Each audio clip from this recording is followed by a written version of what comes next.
Hello, I'm MJAD to the morning. Welcome to Simply MJAD. Today we have a lovely guest, I label our firecracker with lots of energy, Miss Audrey Peterman, and with legacy on the land. We're going to have an amazing conversation as always with this beautiful, amazing, wonderful creature. I like that beautiful, amazing part, and so are you. Back at you. Thank you. So let's continue. Welcome to the show. First of all, how's your family? How's the wonderful husband of yours in your life? Magnificent. Yeah. I love that guy. I know He just turned 79 last month, and he's so amazing. Hot. Sorry. I know, yeah. I just have to say. Yeah, we can say that. Yeah. So we're going to have, I know there's lots we're going to talk, have conversation about today. And one of them is, first of all, can you tell us about the Earth, your Earthwise production and what you do? Yes, Earthwise Productions Incorporated is the name of the consulting company that Frank and I formed in 1995. Shortly after we took a tour around the country and we discovered the national parks. We went to places like the Grand Canyon and the Yellowstone and Yosemite, and we were so astonished that in all of the time we were out 8 weeks from coast to coast, the Atlantic to the Pacific, we didn't see any people of color. In fact, we counted 4 people of color among all the hundreds of thousands of visitors in the national parks. So we formed our company to provide information about the parks to the general public, and particularly to the African American public that we did not see represented, and also to provide consulting services to the managers of the public land system, the national parks and forests, etc. Okay. And then another thing that, what progress have you seen since then? I mean, it's been 20 years. What progress have you seen? 21 this year, can you believe that? Yeah. Oh yes, God, amazing. Yeah. What progress have you seen so far, with the African American, and so forth? What have you seen? Well, I'll tell you, just yesterday I had the experience of going to lunch with 3 of my close friends. Or maybe they were not so close, but 3 of my friends. And they invited me to lunch because for the first time, they are going to take a trip around the country to visit national parks as a result of our inspiration. And so they wanted to meet with me to plan the tour. And I thought that they were relatively new travelers. I knew that they had gone to Africa and Asia, but I didn't realize that these women had gone around the world together, and now for the first time, they're going to explore their own country. It was so exciting. And besides that, now we know that there's a network of Black and Hispanic activists around the country like ourselves who are busy taking people to the national parks and to the outdoors, to the forests, etc. So there has been tremendous improvement. So, based on, I know this is based on what your work, you can tell us that there's so many African Americans that have yet to know that there's tremendous treasures that are these parks out there. Yes. And it's open to them. Yes. And for very me, little cost too. Correct. Some are free, some are very low cost. Correct. Yeah. For me, the greatest tragedy is that these places that contain the legacy and the contributions of our ancestors to the development of our country are so little known by African Americans. It's so bizarre. We now have 411 units of the National Park System because President Obama has conserved. Yes, I saw it. Yes, he's conserved quite a number of parks, particularly parks that have relevance to African Americans and Native Americans and Latinos to round out the system, because the white experience is fully represented in the parks. Of course. Yes. But my mission now, and for the last 21 years, has been to tell people about the existence of these places like the Grand Canyon and Yellowstone and Yosemite that are prime vacation destinations from people from all over the world. And we really emphasize the fact that you don't have to rough it to be in a national park. That I emphasize the fact that in Grand Canyon, you can stay at a luxury hotel on the rim of the canyon, go on a bus tour, walk along the rim and be totally inspired and feel so closely in the presence of God. An experience you don't really have many of the places. Only nature can provide. Only nature can provide that. Yeah. And I tell people that if you're 62 years old, you can buy a National Parks pass for $10. And it allows your entire carload of people entry into every national park for the rest of your life. $10. Wow. And if you don't have the luxury of being 62, right, you can buy a pass for $80 every year that gives you that same opportunity. It's still a big opportunity, a deal for those who want to deal. It's like buying children, to look for something to do, especially during the summer. And to learn our history. Exactly. To learn our contribution to this America. So let me get this. People from all over the world are enjoying these parks, but then there are so many of us right here in the States that are clueless. This amazing, Yes. gift of nature from God is here waiting for us. Yes, yes. And that they are protected for us. And moreover, that they are managed with our tax dollars. So in a sense, it's almost like taxation without representation all over again. Because, our taxes pay for them, but everybody else enjoys them while we don't. And it's just on us, Wow. And I remember the first book you've written. Legacy on the Land. Yeah, that's a worldwide reading. Yes. I have friends all over the world, that when I did share your book, they said, "Oh, I've read that book." Oh, fantastic. Yeah, I'm so happy to hear that. I have a friend in England, she told me, I've read that book. Oh, I'm so happy to hear that. We wrote that book, we published it in 2009, and it really talks about our experiences discovering the public lands and discovering the national parks. Because we didn't know they were out there either. When we were driving around the country, our idea was to go to the Grand Canyon and Yellowstone and Yosemite. We didn't know that there was a whole system, nationwide system of parks.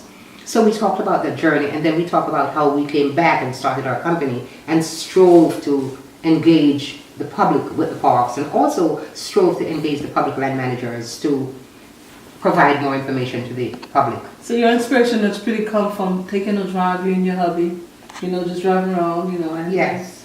What an inspiration! Oh my God, yes. And I would think meeting you, knowing you, I would think that was like something you knew from the time you was a child you would do. That's how much it is alive in you.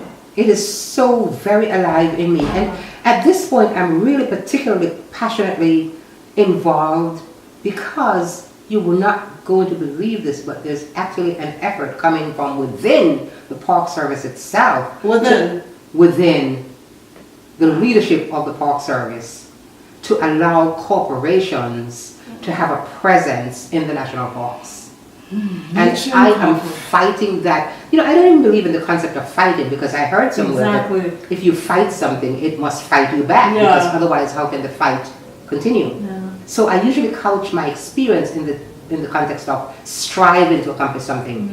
But once it's coming from within the Park Service, where one individual can actually write an order that says, after 100 years of corporations not being able to put their names on things in the parks, where we go to get away from the epidemic of advertising that plagues us in society, when one individual can write an order that says, this is now going to change, and we can allow corporations to begin to have a presence, which, as you know, that's the beginning of the end. Yeah, it is. So I am really writing prolifically about it, speaking about it everywhere. Blogging. I have the opportunity, blogging on the Huffington Post, and really rallying people, sending around the petition that's going around online, and encouraging people to sign. So we're going to provide people who wants to do petition? Yes. Okay, then we're going to provide it. We're going to take a short break. Yes. And then we'll take a short break. We'll be right back with Miss Audrey. Thank you.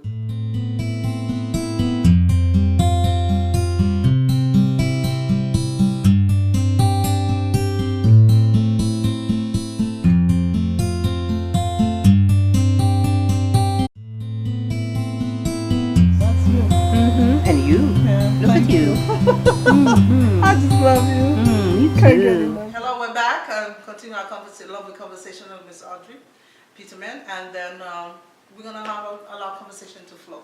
Can you tell us about the Diverse Environmental Leaders Speakers Bureau, something you do? Happily. Yeah. So as a result of the work that Frank and I have been doing for the last 20 years, we have become associated with many other people of color around the country who are doing phenomenal work in the outdoors and in the environment. And a lot of people don't know that. They don't expect to find a black man who is 58 years old, who is one of the top mountaineers on earth. This guy has climbed to the summit of 4 of the top mountains on earth. He just barely missed the summit of Mount Denali in 2013 because there were 700, imagine this, there were 700 feet from the summit of this mountain that is 20,320 feet high when weather turned them back. So he has to go back and do that all over again. Wow. So he's one of our speakers. Then there's people like Queen Quet, who is the chiefess of the Gullah Geechee people off the Barrier Islands, off of the coast of South Carolina. and she's an expert on climate change because they live in the Atlantic Ocean, and so they have been dealing with these issues for a long time. Then there's Captain Bill Pinkney, who is a sailor, and he sailed around the world by himself at age 50-something in the 1990s. Yes, by himself. And we have a Navajo teen queen from the Navajo Nation, who is one of our youngest speakers.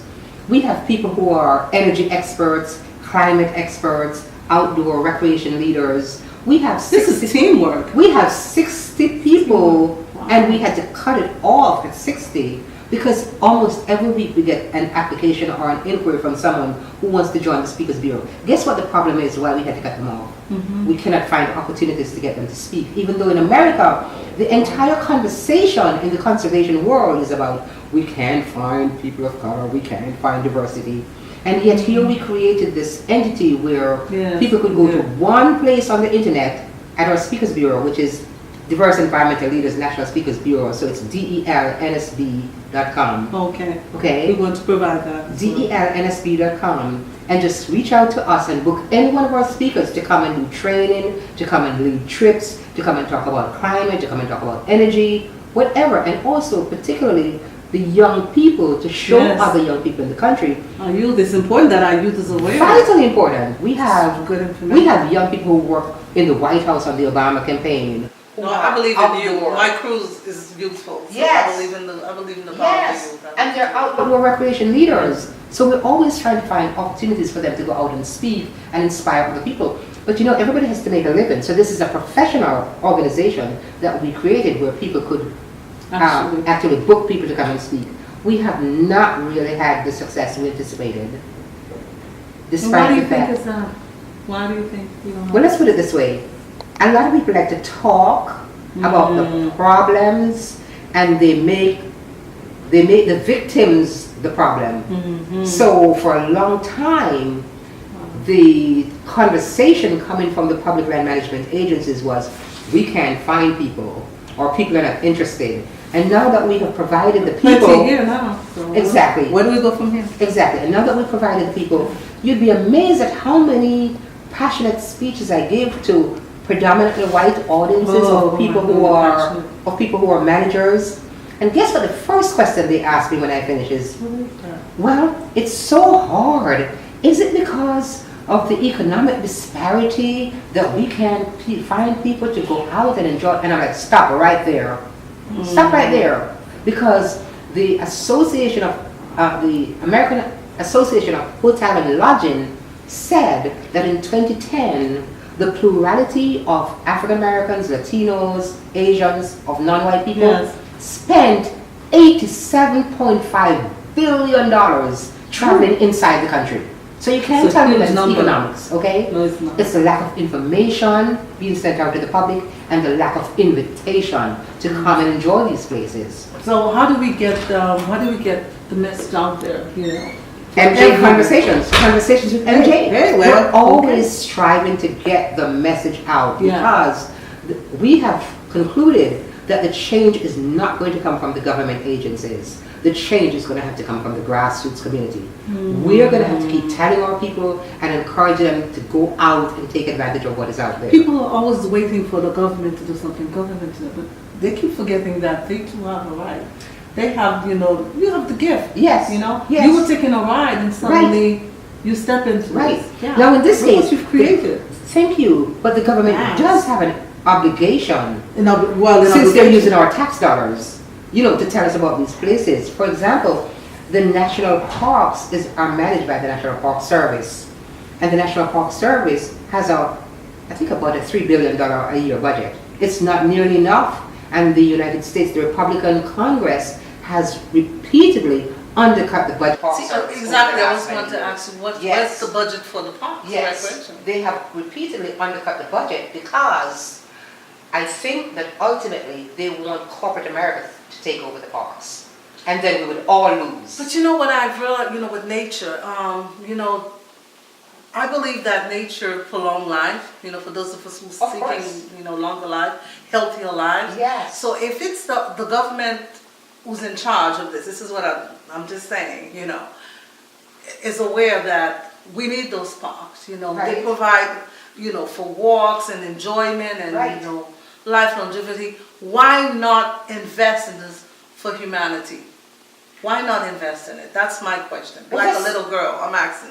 Why don't you just invest? And I love the fact that you're asking the Yeah. question. A little child shall lead them. Yeah. That's the thing that my grandchildren ask me. Well, Grandma, if these places are so beautiful and so important, why do they have to suffer? Why do you say there's not enough money? Yes. Well, if you are aware of this, there are elements in Congress that have been trying for years now to take away that land, to take land out of the system and return it to the states. You know why? When it's returned to the states, then they can drill for oil, they can frack, they can do all of the things that exploit the land rather than conserve it for the benefit of this and future generations. So that's the real issue. But as Americans, it's about we, the people. So I have really focused on giving people the information about what we own collectively. These places that contain our stories, they tell the story of how America has evolved, okay? From before the Europeans came here. Enrichment. Exactly, Yeah. enrichment, Yeah. cultural pride, Yeah. knowing what your ancestors contributed to the development of this country is an invaluable experience to make you stand up and take notice and be Exactly. proud of yourself. Healthy in the mind. Health. And doctors are now prescribing nature walks. Exactly. Exactly, as therapy for Yeah. people. Well, but back in Haiti with my grandmother, that's one thing she did, she never missed it. Right. After dinner to go for a walk, Right. enjoy, the trees, the flowers, what have you, the Yes. birds. And there's always when she come back with a cup of tea. Like she took it all in. Like, Yes. you know what? This is what God has gifted me with. Yes. And I am glad, I am glad. Yeah, I'm glad. No, I know you got some speaking engagement coming up. Can you tell us about that? Oh, Yeah, I'm one excited of about my that. most exciting speaking Tell us about it. engagements. When the I time am is sweet. I can't even tell you how excited I am. I was invited to speak at the birthplace of George Washington Carver. Whoa. Now, most people know George Washington Carver as the man who did all those experiments with the peanuts. With the peanuts. But he was so much more than that. That George is- Washington Carver, the Renaissance man, is what I call him. Oh, wow. Because he was born into enslavement. Imagine that. Yeah. And yet he rose to do all of these experiments that ultimately even gave us plastic. Yeah. The plastic we use today is a result of his experiments. He actually had foods that were used in the nourishment of astronauts in outer space. But my most favorite thing about him, Wow. and the thing that I can't wait to explore more when I go there, is he had a secret garden. He called it his secret garden. And he talked about the fact that the plants spoke to him and told him what he should do. So I can't wait to get there. So I'm going to go to his birth home, love to and go I'm with you. speaking at this big event, and I'm just going to be channeling him. I'm just going to be opening Yeah. myself up and asking him to speak through me. Yes. Mhm. Oh, man. I have so much respect and admiration. Yes. Wow, I'm excited for you. Yes, yes, yes. Mhm. Next week I'm going to be in Rocky Mountains National Park, and that's probably going to be a little more difficult because I'm going to a board meeting of the organization on whose board I've spent almost 15 years as an advocate for the national parks. And I really am concerned about the level of opposition that is being waged against this corporatization in the national parks. I'm not really feeling that they're doing the level of opposition that is required. So I am probably going to be that. Well, our energy, Guest at our the wonderful table. energy goes with you. Well, thank you so we much. know I you will appreciate get that. it done. I appreciate that. Because when you started, it wasn't easy. And there you go, True. 21 years later. Thank you. So, yeah. Mhm. And I'm going to ask you one of the, to look into the camera. Yes. And when you leave here, with all the wonderful work you've done, Mhm. what would you want to be remembered by for the youth? And I know that this is not just for you, it's for us. And that's what I love about you and your team. It's Thank you. teamwork. It's Thank you. diverse. And diversity runs the world, by the way. If people don't know that, diversity runs the As world. if- It's not about me. It's not a me thing. If it's a me, eventually you're going to fall. Trust me on Yes. that. So let them know out there, exactly what would you want to be remembered by. Not that I'm ready for you to go, but I'm saying 50 years from now when you do leave here, 40 years from now? What would you want to be remembered as? So, the most important thing that I would want to be remembered for is that I had an influence in helping to stop the corporatization of our national parks and our national treasures. I want to leave a legacy for my great-great-grandchildren and all Americans, all people who come after us, as the first people who put a national park into the park system envisioned. The idea and the mission of the park system is to preserve unimpaired for the benefit of this and future generations. And so I want people to know that they have this huge legacy of beautiful places such as the Grand Canyon, Everglades, Rocky Mountains National Park, Yellowstone National Park, Zion National Park, where they can go and reconnect with their essential selves, where they can look behind the clamor of quote-unquote civilization and corporatization and see the reflection of themselves as God. Amen. Wow. Whew. That's my thing. Thank you. Thank you, baby. Wow. Thank you. Thank you. Move. I'm so grateful. Thank you. Thank you. Thank you for having a conversation with us. Thank you for always being open. Thank you for your energy. Oh, bless you. Bless you. Thank you for what you do. Thank you for blessing me. Appreciate you. Thank you for blessing me with your presence. Bless you, baby. Thank you. Because when I see you at work, you're honoring those who came before us. You understand? And then you are here. Continue. Carry on. And then the youths are coming after you. And that's what you're doing. Carry on. Carry on. Yeah. And as I hear you said, you don't believe in fighting. I don't see you fight. I see you Thank flow. With the little things that's in your way, with the pebbles that's in your way. Yeah, something you gotta kick them, to continue in your path. And we appreciate you. Okay, bless you, baby. Ooh. Thank you so much. I want to thank everyone for watching Simply MJAD. Thank you. And continue to support our park. We're going to provide information for you to support Miss Audrey Peterman and her work. That is tremendously needed. Your time, hey, your pocket is important as well. Grab your wallet because they do need the support. As you hear, what's going on, there's a lot of cutback. And we urge you to assist because you know what? Nature is life.